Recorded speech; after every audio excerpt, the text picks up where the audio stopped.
What are some psychological life hacks you can do to give you an advantage in situations? I learned this on here a few years ago. For anyone in customer service, all works for many different situations.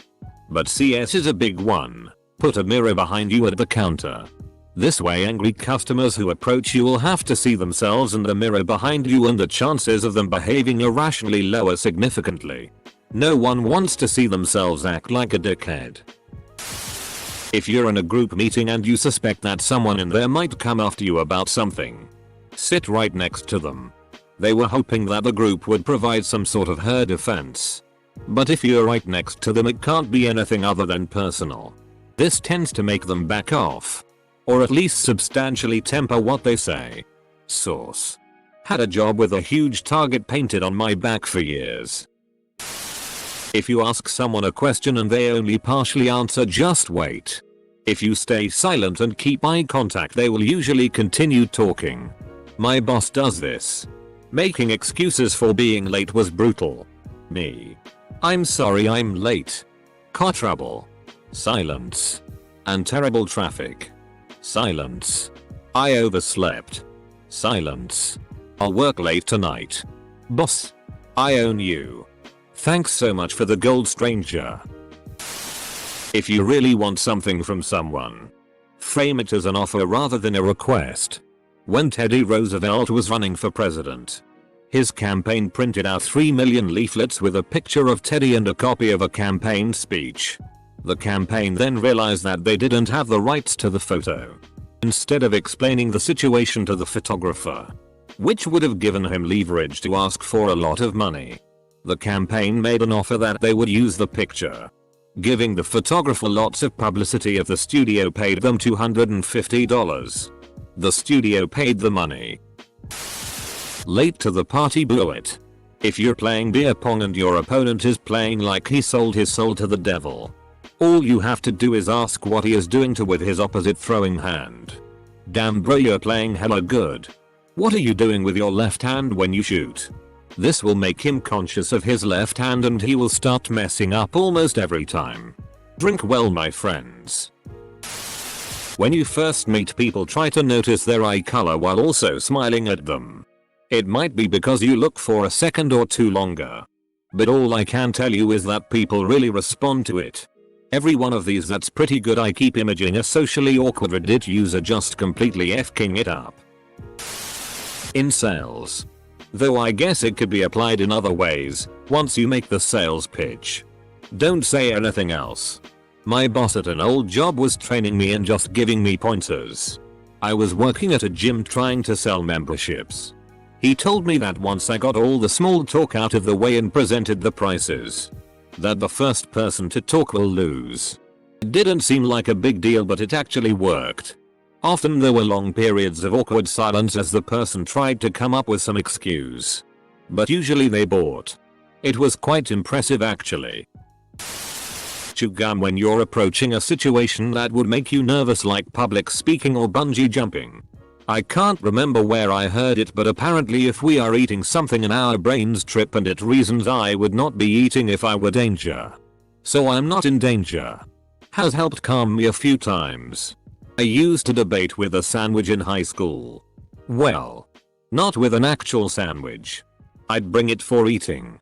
Foot in the door phenomenon. People are more likely to agree to do a task for you if you ask them to do something simpler first. Gradual commitment is a crazy thing. When I worked in retail, I had a tendency to get real curt with rude customers.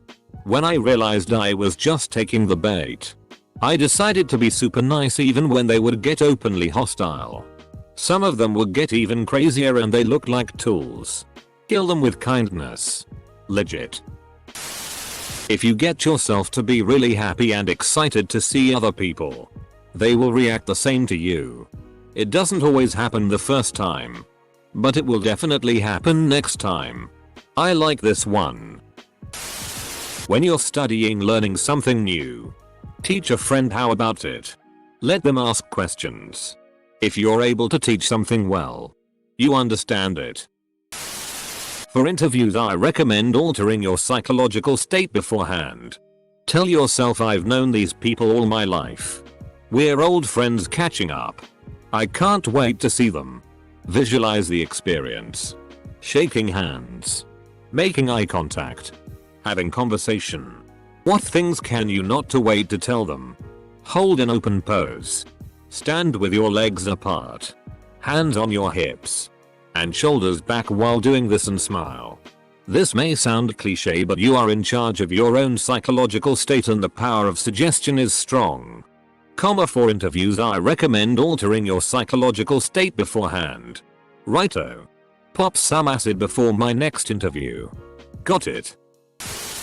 People are extraordinarily aware of their sense of touch. If someone, a member of the opposite sex, accidentally rests their knee on yours, let's say, they know it's there. A Navy lifer I worked with taught me the see one, do one, teach one method. The last step is the most vital step for your comprehension. If you are taught a new task at work, most people learn to do the task and then perform the task. If you find another employee to teach what you just learned, you will comprehend the concept better and retain the info for much longer.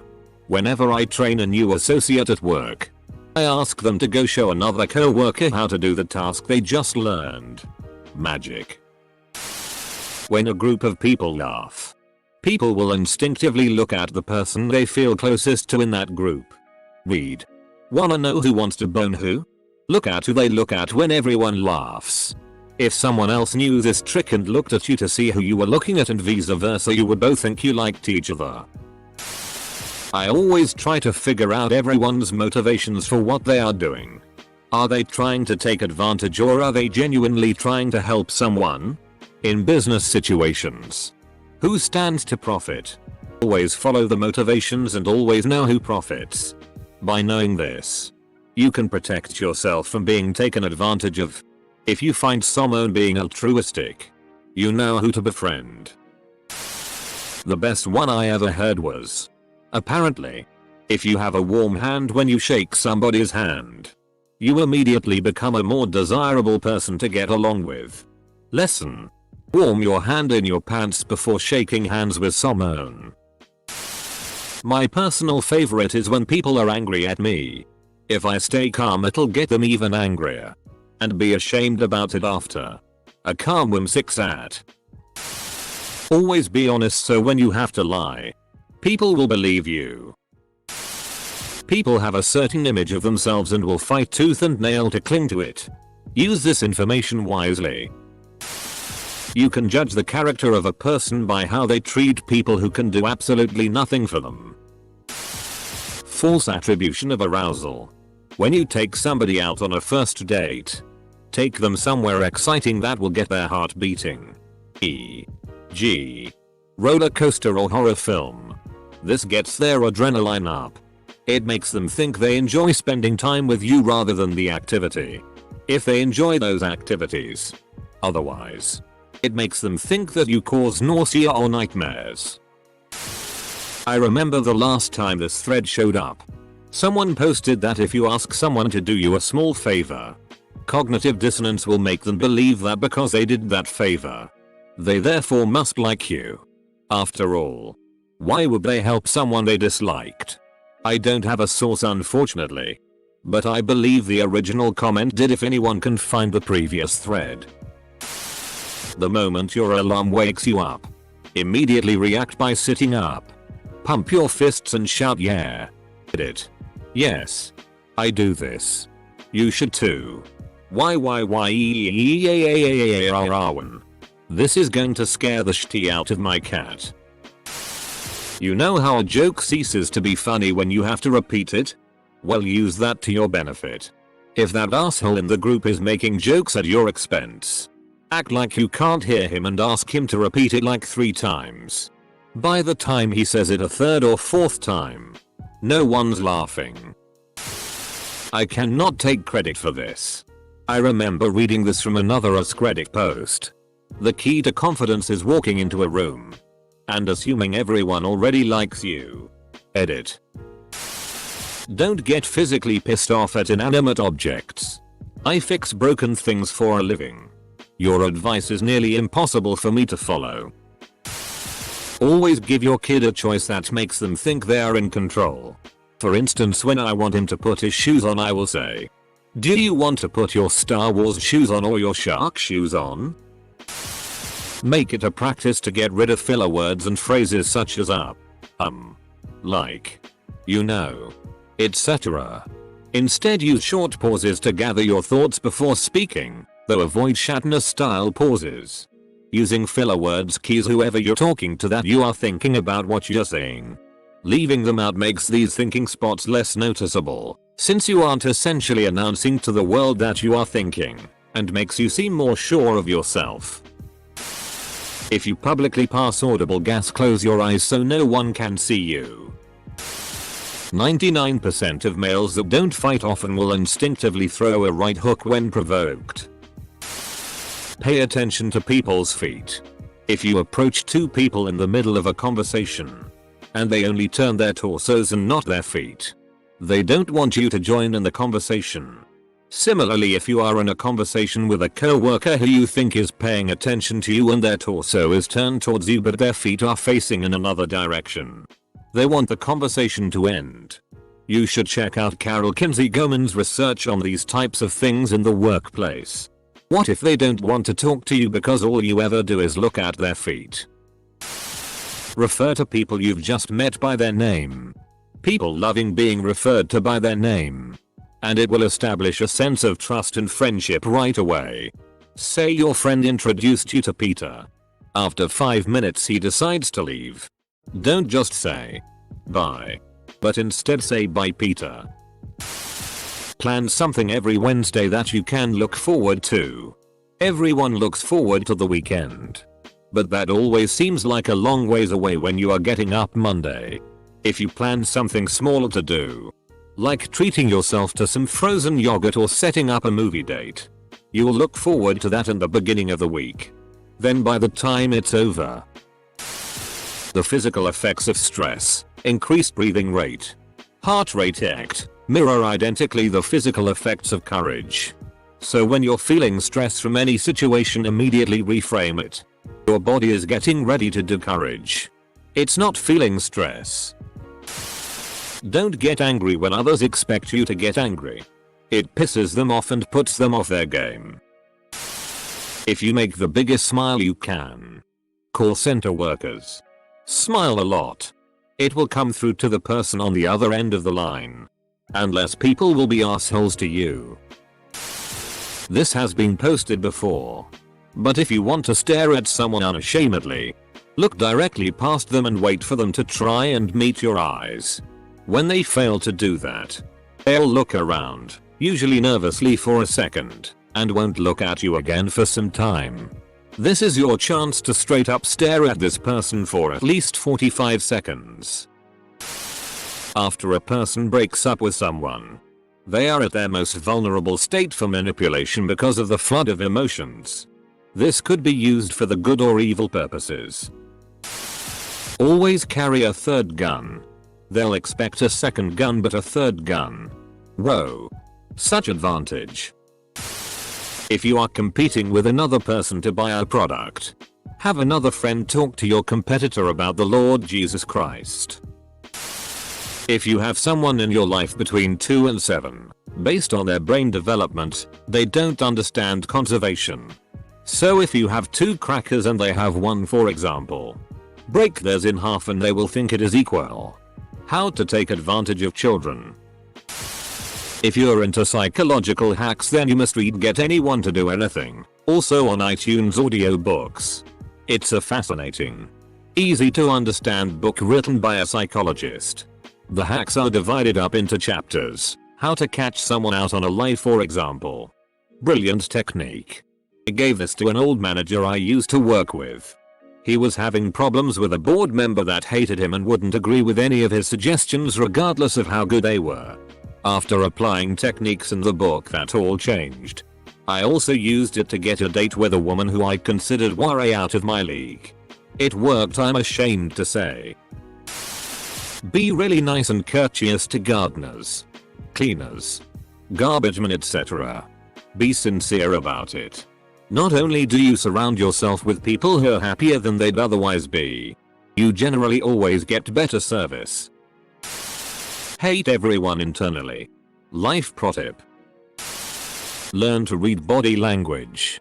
It will save you time and help you keep conversations from dragging on. The universe was formed 14 billion years ago. The planet Earth, 4.5 billion years old. Life first arose 3.5 billion years ago. At the time of your birth, there were 5.5 billion people alive on Earth. The chance that your parents met is infinitesimally small. The chance of you yourself being born, even smaller. I recite this to myself every time I feel either too important or not important enough. My existence is the result of an immeasurably large series of forces, events and random chances that have culminated in a singularly unique being. If you are ever fighting Deadpool in a battle for your life, aim to your left. He always dodges right. Every single time. Use the word advice instead of life hack to sound like less of a moron. Use the word life hack instead of advice to reap karma. If you forget someone's name in a social gathering, introduce them to someone you know. They will automatically say their name every time. And you can capture it.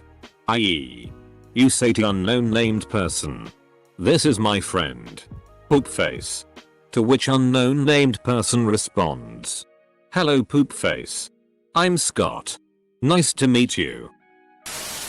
You don't have to. You get to. Edit. Regarding cancer.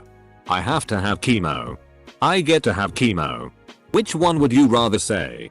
Have to is a great way to remove agency and make yourself a victim of your own life. I'm not saying that cancer is great, or fun, or that this trick will magically make your suffering go away. But it will reframe it so that you are an agent in your own life and adds a dollop of gratitude. Got cancer? You can be a monstrous cancer patient or an inspiration. You can give the FCK up or you can go down fighting. I've watched both. And the quality of one is far better than the other. In college, whenever I had an exam, I would always study in the classroom the class was in. I would write all my notes on the whiteboard and memorize them on the board. If you are angry at the person in front of you driving like a grandmother, pretend it is your grandmother. Not sure if this is what you want, but I've found that if you get embarrassed, don't react as if you were embarrassed. Just tank through it and laugh it off if someone brings it up later. Get caught staring at a girl's breasts? Make intense eye contact for a good second, then resume staring at her boobs. A couple of days ago I was staring at this girl's boobs because 1. They are huge. 2. She was wearing a tight dress. She asked me what the hell I was doing and I said I just spaced out. And she laughed and dismissed it. Mom taught me that if you repeat whatever someone says as a question, it's belittling and makes them feel stupid. It makes you look bitchy though if you do it too much. Hi Mom. Calling them tips instead of hacks throws off the hipsters. When you find yourself in a situation where you're forced to do a job you don't care about, instead of thinking of the job as something you're doing while you wait for your one true passion, just forget about what it means to you and think instead about doing it well. Making sandwiches to pay the bills? Bake really good sandwiches and be friendly. Doing scut work for your co-workers since you're the lowest on the totem pole? Do really good scut work. Sweeping floors? Make your floors the cleanest. If you get your ego out of the way, you'll realize that there's a lot of joy to be found in doing anything well. With passion, integrity, and care for the people who you're serving. And the people around you will recognize you as a passionate, serious, caring person. Even if what you're doing isn't what you're truly passionate about. Perhaps more importantly, it will create the habit of excellence.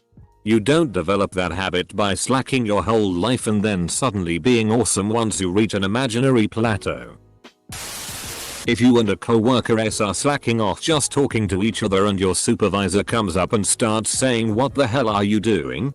Or blaming your group for something, just look at one of your co-workers and don't make eye contact with your boss.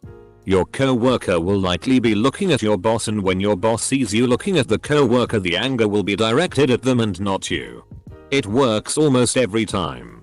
The guy I worked with used to be the laziest and always started screwing around but never got in trouble.